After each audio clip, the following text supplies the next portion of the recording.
Giananginetto Frattin, amico dall'infanzia di Paolo Zanetti, lui abita a Muzzolon. Siamo amici dai tempi di Postal Market. No, io e sì, lui. vabbè, dall'adolescenza. Cioè, ecco, adolescenza, sì, cioè io e lui abbiamo fatto i brufoli insieme praticamente. E anche la vista avete perso. Anche la vista, cioè, siamo amici di Topex anche.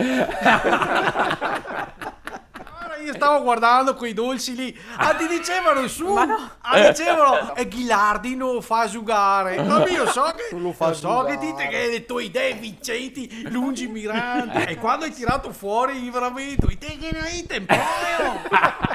Sì, uno con i capelli bianchi che è quello lì che ti dicevo prima. Lo so, adesso mi hanno detto che gli fanno la puntura. E ora sì, intramuscolare. Lui sai, va lì a parlare, da gare a bocca.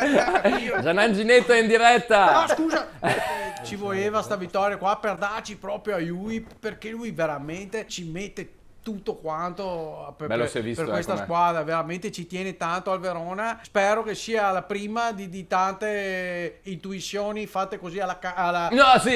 Carlona, diremo. Ecco. Alla Carlona, e però magari hai visto mai una volta di culo.